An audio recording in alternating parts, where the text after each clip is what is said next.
تلك الرسل فضلنا بعضهم على بعض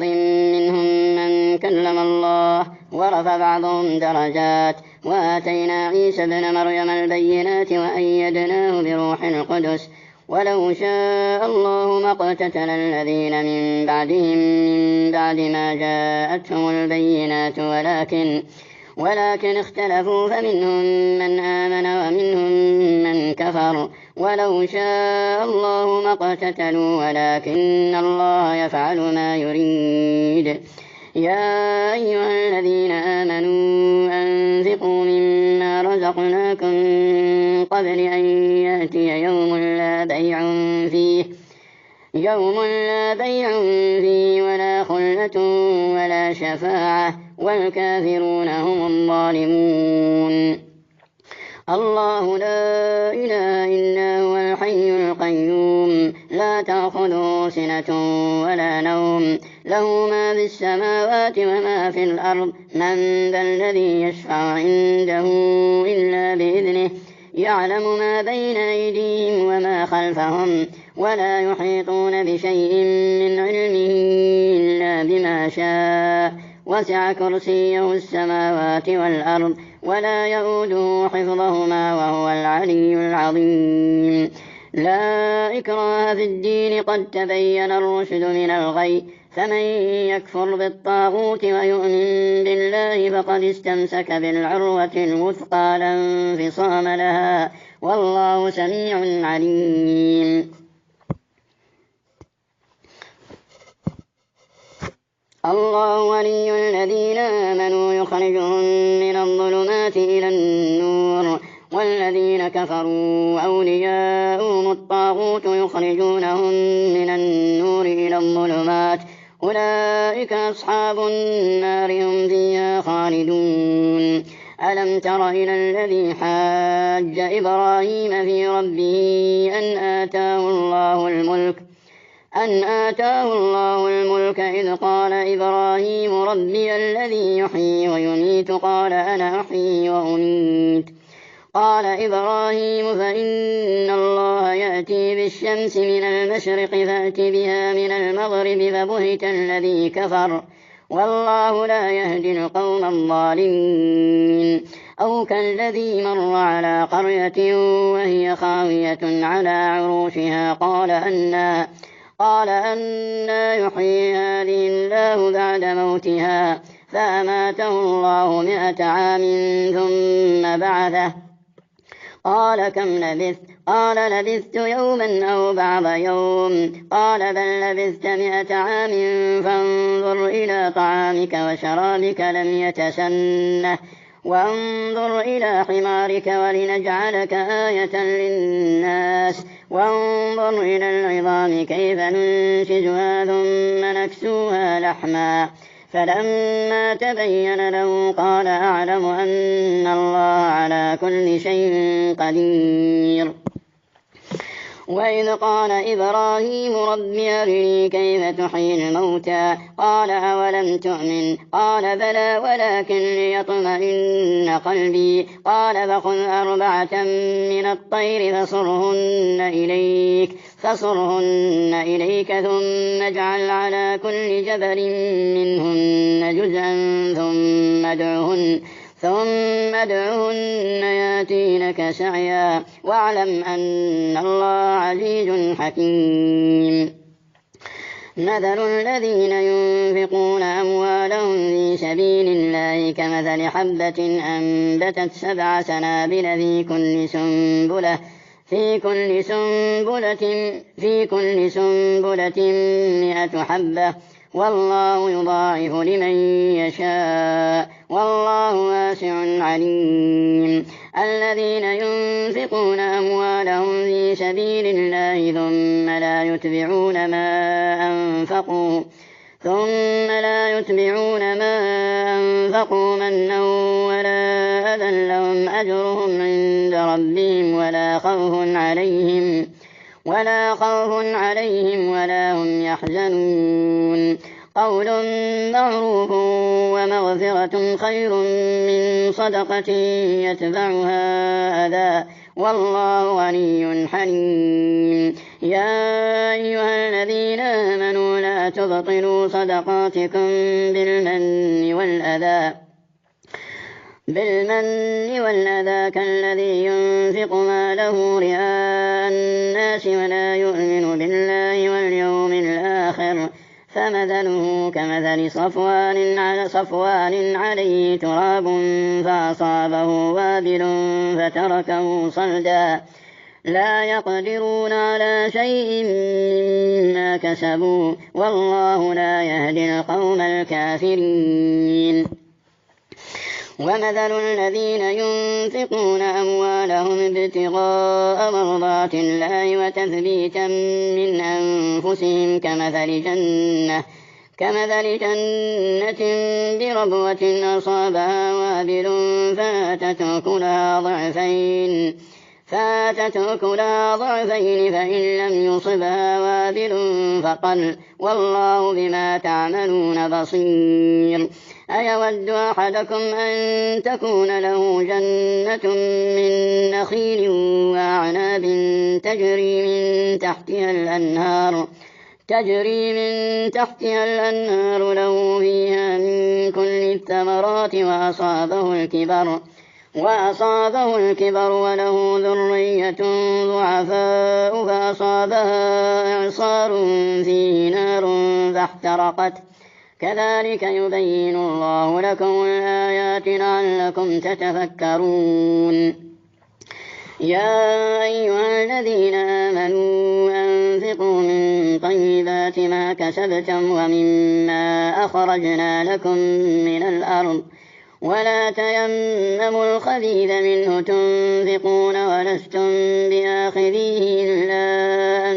تغمضوا فيه واعلموا أن الله غني حميد. الشيطان يعدكم الفقر ويأمركم بالفحشاء والله يعدكم مغفرة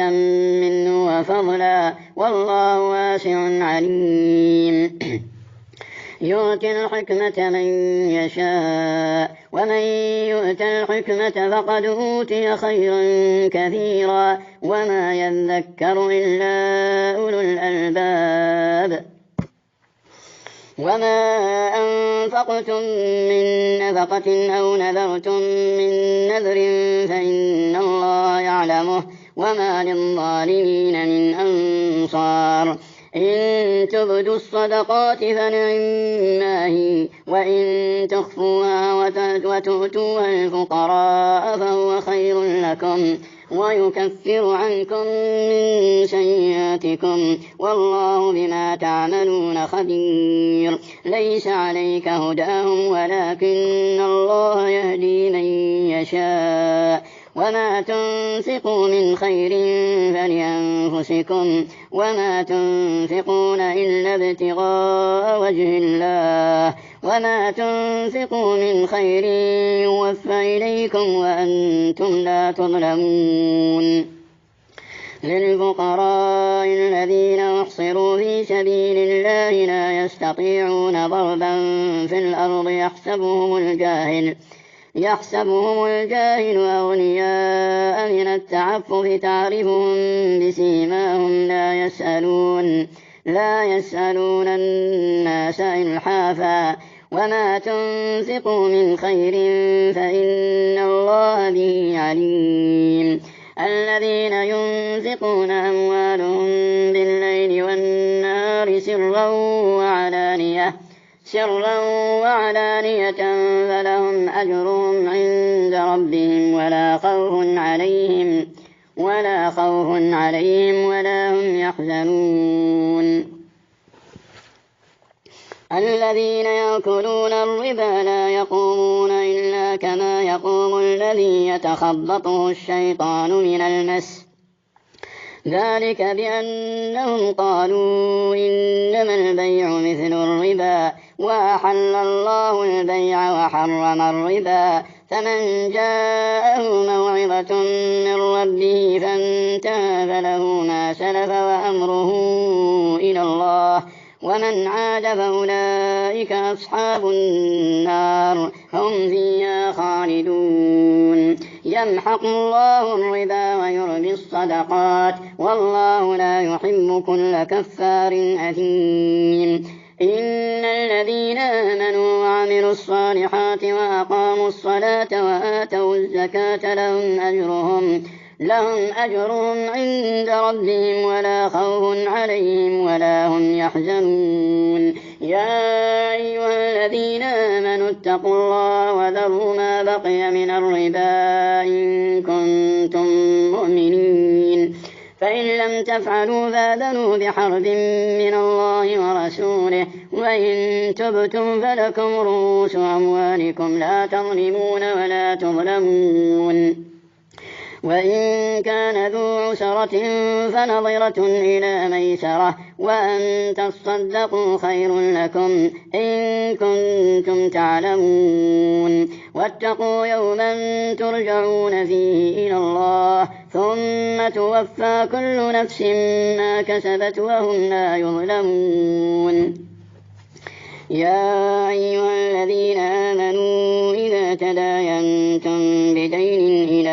أجل مسمى فاكتبوه وليكتب بينكم كاتب بالعدل ولا يأب كاتب أن يكتب كما علمه الله فليكتب وليملل الذي عليه الحق وليتق الله ربه ولا يبخس منه شيئا فإن كان الذي عليه الحق سفيها أو ضعيفا أو لا يستطيع أن يمل فليملل وليه بالعدل واستشهدوا شهيدين من رجالكم فإن لم يكونا رجلين فرجل وامرأتان ممن ترضون من الشهداء أن